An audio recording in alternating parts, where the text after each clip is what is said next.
Update अपने दर्शकों को बताए। अखिलेश यादव ने राहुल गांधी से फोन पर बात की है और राहुल गांधी ने अखिलेश यादव को जीत की बधाई दी है।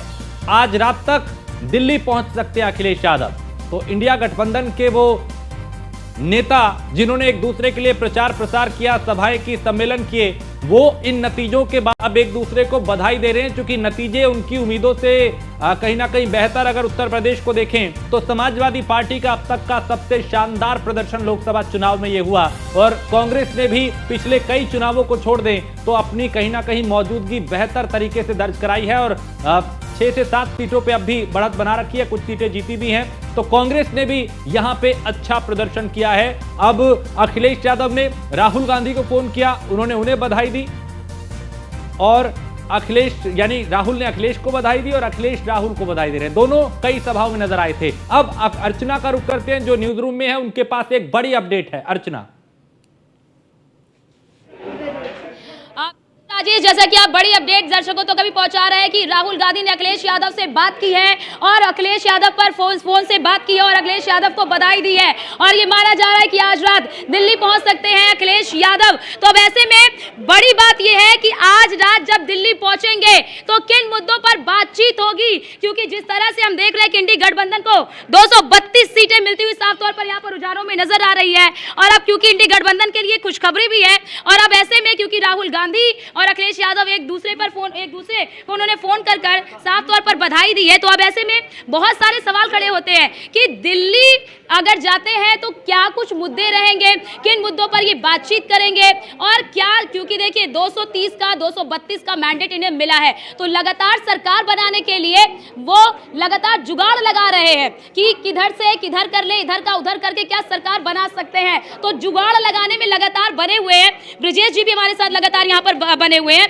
ब्रजेश जी से समझते हैं कि इस मुलाकात के क्या मायने। ब्रजेश जी, ये जो फोन पर बात हुई है, फोन पर बात होने के बाद वो दिल्ली आ रहे हैं, क्या लगता है कि इस बैठक में, इस मुलाकात के दौरान क्या ये तय किया जाएगा कि सीट को लेकर या फिर प्रधानमंत्री के चेहरे को लेकर? बिल्कुल, देखिए जाहिर तौर पर अब चूंकि एक बड़ी कामयाबी है उत्तर प्रदेश में समाजवादी पार्टी को और कांग्रेस को। इससे पहले भी कई बार जोड़ियां बनी उत्तर प्रदेश में लेकिन वो कामयाब नहीं हुई। पिछले चुनाव में हमने देखा कि किस तरीके से मायावती के साथ मिलकर अखिलेश यादव ने चुनाव लड़ा, लेकिन अखिलेश यादव सिर्फ 5 सीटों पर सिमट गए और मायावती 10 सीटें पा गई। बाद में गठबंधन खत्म हो गया। 2017 में अखिलेश यादव और राहुल गांधी एक साथ मिले थे लेकिन नाकामयाब रहे, लेकिन इस बार जब दोनों मिले तो वो कामयाब हुए और कामयाबी यूं ही छोटी मोटी कामयाबी नहीं बल्कि बड़ा कामयाबी उत्तर प्रदेश में इस गठबंधन को मिला है। तो जाहिर तौर पर दोनों के बीच में फोन पर बात होना ये कटसी है, क्योंकि दोनों लोगों की मेहनत कामयाब हुई। और राहुल गांधी ने जब प्रेस कॉन्फ्रेंस किया उस वक्त कहा भी कि यूपी में 2 लड़कों की जोड़ी को जनता ने स्वीकार किया और जनता का हम तहे दिल से शुक्रिया अदा करते हैं। अब सबसे बड़ी बात यह है कि केवल 230 जो 232 जो भी सीटें अभी फाइनल आएंगी, इन सीटों को लेकर के आप बहुमत नहीं, आप सरकार नहीं बना सकते। लेकिन सरकार बनाने के लिए अगर आपको मैजिक फिगर यानी 272 चाहिए तो उसके लिए आपको गुणा गणित लगानी होगी, जोड़ तोड़ करना होगा। उसके लिए कौन बात करेगा, किसको किसको कन्विंस करने की कोशिश किया जाएगा, एनडीए के किस धड़े को तोड़ना है, किस धड़े से बात करनी है, उसको क्या प्रपोजल देना है, ये सारे मुद्दों को लेकर के अखिलेश यादव और राहुल गांधी की बातचीत होगी। ममता बनर्जी हैं, शरद पवार हैं, इसके साथ उद्धव ठाकरे हैं, वो सारे लोग, क्योंकि सब दिल्ली में कल से जमावड़ा लगेगा। आज रात तक तस्वीर साफ हो जाएगी कि एक्चुअल किसके पास कितनी सीटें आ रही हैं, उसके बाद दिल्ली में जमावड़ा लगेगा।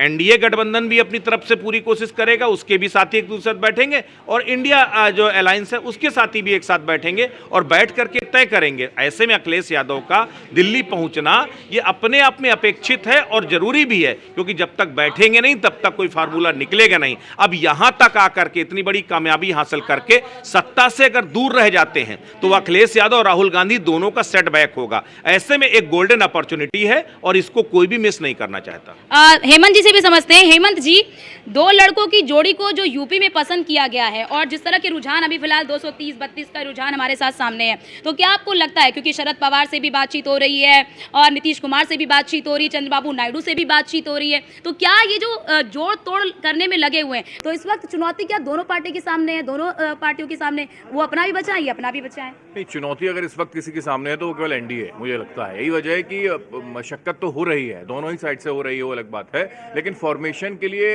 एक एक तरफ ओवर कॉन्फिडेंस और एक तरफ कॉन्फिडेंट। राहुल गांधी की बॉडी लैंग्वेज, चाहे वो अखिलेश यादव हो, उनकी बॉडी लैंग्वेज उस वक्त हमने देखा चुनाव प्रचार के दरमियान, तो वो पूरे कॉन्फिडेंट थे। एक मंच से तो उन्होंने कह दिया कि नरेंद्र मोदी जाने वाले हैं, यानी कि अगर नरेंद्र मोदी जाने वाले ये जिक्र राहुल गांधी की ओर से किया गया तो उस वीडियो को सोशल मीडिया पे आपने देखा था किस तरीके से वो वायरल हुई थी। वो वीडियो राहुल गांधी ने जो कहा था कि आप लिख कर रख लीजिए कि नरेंद्र मोदी जो है वो जाने वाले हैं।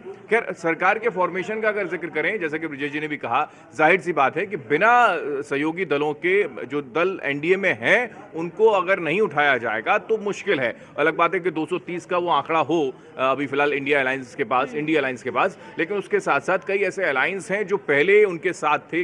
अभी देखा था लोकसभा के चुनाव से पहले ही नीतीश कुमार संयोजक को लेकर, या फिर उनको प्रधानमंत्री बनाया जाना चाहिए, नहीं बनाया जाना चाहिए, उनको कमान दी जानी चाहिए, नहीं दी जानी चाहिए, उसी को लेकर एक कशमकश वाली स्थिति थी। और एंड वक्त पर ऐसा हुआ कि नीतीश कुमार पलट गए, पलटू राम का जिक्र उनको लेकर उनके साथ जुड़ा हुआ है उनके नाम से। तो हो सकता है कि ऐसी स्थितियां हो। जेडीयू के पास सीटें हैं और उन सीटों के साथ बिल्कुल उन सीटों का अगर जाहिर सी बात है कि फर्क पड़ेगा। अगर उनको बहुमत में आना है तो सरकार बनानी है तो उसके साथ टीडीपी का जिक्र कर लें, या फिर महाराष्ट्र में आप देखिए ना कितना अलग परफॉर्म किया है। कॉमन मिनिमम प्रोग्राम में विधानसभा के चुनाव में मैंडेट प्रॉपर ना मिलने के बावजूद भी वहां पर कॉमन मिनिमम प्रोग्राम की एक सरकार बनी। फिर उसके बाद सरकार गिर जाती है, शिवसेना के दो फाड़ हो जाते हैं, उद्धव गुट हो जाता है, शिंदे गुट हो जाता है, लेकिन उसके बावजूद भी लोकसभा के चुनाव में परफॉर्मेंस जो कॉमन मिनिमम प्रोग्राम के जो तमाम वो हैं कैंडिडेट्स हैं, तमाम पार्टियां हैं, उन्होंने अच्छा परफॉर्म किया।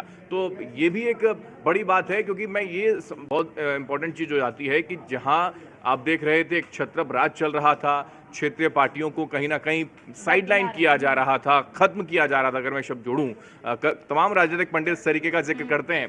तो मुझे लगता है कि अगर इन सारी चीज़ों को भांपा जाएगा राजनीतिक पार्टियों के हिसाब से, और उनकी महत्वाकांक्षाएं अगर हैं इतने समय से बनी हुई हैं, तो वो सरकार में आना चाहेंगे। और सरकार में आने के साथ साथ कोई बड़ा प्रलोभन अगर जब तक नहीं मिलता है तब तक आना मुश्किल है, चाहे वो बिहार के नीतीश कुमार बाबू हों, या फिर टीडीपी से हों, या फिर महाराष्ट्र के भी कई ऐसे पार्टियां हों।